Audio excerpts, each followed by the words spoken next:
Bonjour à tous, je suis très heureuse de vous retrouver. Je suis Sophie Chevelu, coach PNL.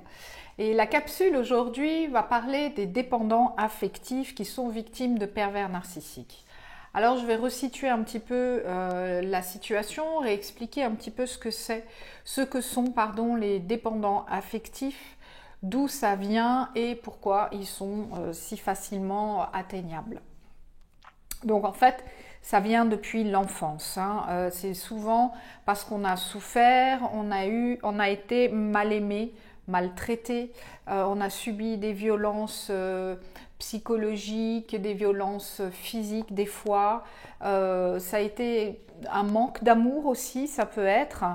Et du coup, cet enfant, il a encaissé les coups, les coups comme j'ai toujours dit, ça peut être aussi bien verbal que physique. Et il a encaissé en niant sa colère. Il a pris l'habitude d'être mal aimé et en devenant adulte, il est incapable de reconnaître ses violences subies parce que pour lui c'est une normalité. Et puis il a nié tout ça. Pour lui c'était normal et il ne veut pas le regarder parce que ça fait trop mal et ça fait trop souffrir, tout simplement. Et puis, en devenant adulte, il a développé une grande culpabilité excessive, toujours en croyant que toutes les humiliations, tous les maux, toutes ces horreurs, ces paroles assassines, je vais vous donner des exemples pour voir si ça vous resitue. T'es nul, tu comprends rien, t'es comme ta mère ou t'es comme ton père, t'es stupide, ça sert à rien que je t'explique parce que tu comprendras rien, t'es trop petit, ça sert à rien de t'expliquer, tu finiras à être balayeur dans la rue ou caissier dans un supermarché, t'es bon à rien, tu m'as pourri la vie, etc., etc., etc. Il y en a des tonnes malheureusement. Et toutes ces phrases assassines, l'enfant pense que c'est une vérité puisqu'il l'entend de son parent et c'est son référent et il va croire que c'est vrai, il n'entend que ça de cette personne, c'est sa seule vérité. Donc cet enfant qui a connu ça, il va évidemment perdre complètement confiance en lui, il va être dans la culpabilité et puis il va continuer à se saboter tout le temps. C'est-à-dire que le bourreau, le parent, le frère, la sœur qui a été horrible avec lui comme ça, il va dire toutes ces phrases et ces phrases elles vont rester en tête et en fait vous allez prendre l'habitude de vous auto-saboter et de vous dire que oh, mais t'es nul, oh, mais t'es un feignant ou t'es une feignante et tu pourrais te lever, et tu pourrais faire ci, tu pourrais faire ça. De toute façon, tu n'y arriveras pas, ça sert à rien. Cette petite voix intérieure que vous entendez, en fait, c'est pas vous, bien évidemment, c'est la voix de votre père, de votre mère, de votre frère, de votre sœur qui a été horrible avec vous et qui vous a dit ça enfant. Et c'est cette petite voix saboteuse qui est là et qui va vous pourrir la vie en fait. Mais j'aimerais que vous compreniez que ce n'est pas la vérité. Bien évidemment, vous êtes une belle personne, vous avez plein de compétences et plein de capacités. Donc il ne faut pas écouter cette voix parce que ce n'est pas la réalité. Donc voilà d'où vient cette dépendance affective, c'est parce que vous avez manqué d'amour, tout simplement. Le dépendant affectif, il est émotionnellement très très fragile, car pas sûr de lui, toujours en stress, il est déjà en stress, en fait, il est habitué à avoir cette peur d'être abandonné, cette peur d'être rejeté, cette peur d'être humilié, parce qu'il a toujours connu ça. Donc il est en stress déjà et il va tout faire pour être aimé. Les dépendants affectifs qui me regardaient, je pense que vous allez vous reconnaître parce qu'en fait le dépendant affectif il va être super généreux, hyper serviable, hyper empathique, toujours tout faire pour être apprécié, être aimé. Pour avoir un petit peu d'amour, juste un petit peu. Donc ça va être avec vos amis, ça va être avec votre mari, votre femme, ça va être avec vos enfants, ça va être tout le temps parce qu'il y a cette blessure de rejet, cette blessure d'abandon, de peur de ne pas être aimé.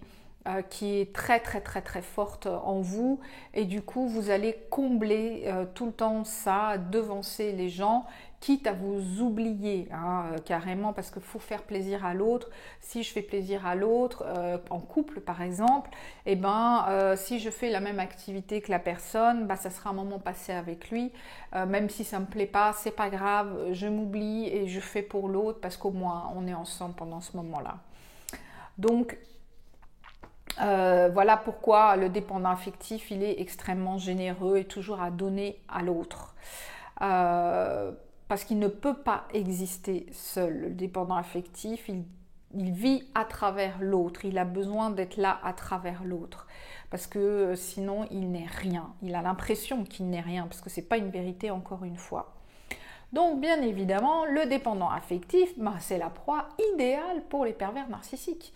Parce que comme le dépendant affectif, il a souffert de traumatismes dans le passé, il connaît ce système de fonctionnement d'être abaissé, d'être humilié, il le connaît par cœur, donc il se retrouve parfaitement, il sait où est sa place, il sait comment agir, s'isoler, pleurer, être triste, tout ça, il sait par cœur. Donc, il va tout de suite trouver sa place. A contrario, quelqu'un qui n'a pas connu ce manque d'amour, qui n'a pas subi tous ces traumatismes, il va tout de suite repérer une anormalité devant un pervers narcissique en disant « mais pourquoi il est intrusif comme ça? Pourquoi il me demande de faire ça? Non, j'ai pas envie, non. » Et tout de suite, ou peu de temps après, il va se rendre compte qu'il y a quelque chose de pas normal et qu'il y a un danger, et que ça le dérange et qu'il ne veut pas être là-dedans. Il comprend tout de suite qu'il y a quelque chose de pas normal. Alors que le dépendant affectif, il a une angoisse, une énorme angoisse, c'est la peur de l'abandon et du rejet. C'est sa plus grande blessure. Donc c'est cette angoisse qui l'a emmené à devenir trop altruiste, comme je disais tout à l'heure, trop attentif aux autres, pour ne pas ressentir cette angoisse. Tant qu'il donne de l'amour, il se fuit à lui-même en fait. Et il ne veut pas voir la blessure qu'il a, le manque d'amour qu'il a pour lui-même, parce qu'il n'en a pas reçu. Donc il en manque d'amour de lui-même, donc il donne aux autres, comme ça il ne se regarde pas lui et il ne souffre pas. Et puis le pervers narcissique, c'est là qu'il entre en scène, puis il va se positionner en pauvre victime, en disant qu'il est malheureux, qu'il a souffert, qu'il a été victime de pervers narcissiques, ça c'est souvent le cas. Et puis évidemment le dépendant affectif, le pauvre ou la pauvre, oh là là, mais elle a une vie dure, je la comprends, je vais aller la voir, je vais faire attention. Et puis tout de suite, en fait, le dépendant affectif, il est en mode protecteur. Ce qu'il n'a jamais eu, il le donne en fait, tout simplement.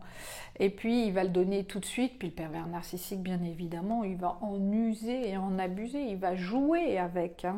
Donc le dépendant affectif, il tombe dans le panneau, parce qu'il va être malmené, maltraité, humilié, rabaissé. Il connaît par cœur, il va se faire manipuler par le pervers narcissique, surtout parce qu'il a peur d'être abandonné, que couper le lien pour un dépendant affectif, c'est la mort. C'est ne plus exister, c'est ne plus être là, parce qu'on n'est rien s'il n'y a pas quelqu'un d'autre. Il y a besoin de l'autre pour exister. C'est vraiment très fort chez le dépendant affectif. Et puis le pervers narcissique, lui, il va s'amuser, il va jouer au Calimero, il va dire que pour lui ça a été dur, sa journée elle a été dure, il faut comprendre s'il a été méchant, c'est parce que pour lui la vie elle n'est pas facile.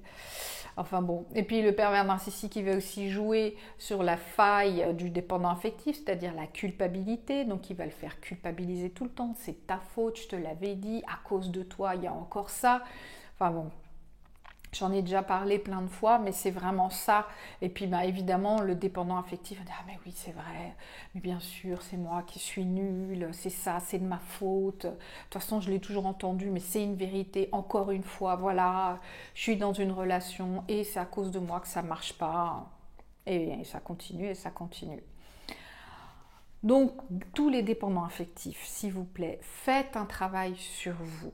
Reprenez confiance en vous, retrouvez l'estime de vous, parce que tout ça, tout ce que vous avez vécu, votre enfance, vos expériences, les gens par qui vous êtes toujours attirés, qui vont vous faire du mal, c'est pas la vie, c'est pas la réalité. La réalité, elle peut être tout à fait différente, mais pour ça, il faut que vous fassiez un travail sur vous, c'est-à-dire que vous réappreniez à vous connaître, que vous réappreniez à vous aimer, à accepter la belle personne, parce que oui, vous êtes une belle personne, que vous appreniez à être la belle personne que vous êtes et que vous vous respectiez, que vous aimiez cette personne-là.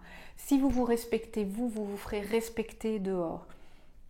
Mais quand je dis respect, ce n'est pas forcément les insultes et les humiliations, c'est vraiment être en accord avec soi et se suffire à soi-même et ne pas avoir besoin de l'autre. L'autre n'est pas la sécurité. La sécurité, c'est d'être bien tout seul et de ne pas avoir besoin de l'autre. L'autre, ça sera du bonus, ça sera du plus. Donc vraiment, je vous invite à faire un travail sur vous, à reprendre confiance en vous parce que vous méritez, vous êtes une belle personne, vous méritez le meilleur. Alors prenez soin de vous, prenez-vous par la main, faites-vous accompagner. Seul, c'est compliqué de faire le travail.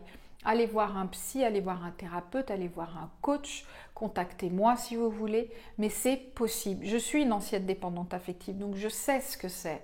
Et une fois que j'ai fait ce travail sur moi, je n'ai plus besoin de l'autre pour exister. J'existe par moi-même, je sais qui je suis, j'aime la personne que je suis une belle personne. Et vous pouvez être cette personne-là aussi. Vous l'êtes cette personne. Il faut juste que vous l'acceptiez, que vous fassiez ce travail sur vous. Voilà, j'espère que cela vous aura éclairé et vous aura apporté de la compréhension. Si vous avez besoin d'un accompagnement, n'hésitez pas, envoyez-moi un email à info@coachgeneva.ch. Regardez mon site internet si vous voulez me connaître un peu plus sur coachgeneva.ch.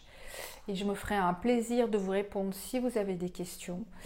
Et puis, merci de continuer à me regarder. Abonnez-vous, partagez, commentez, ça me fait super plaisir. Je réponds autant que possible. Et je vous dis à très bientôt. Au revoir.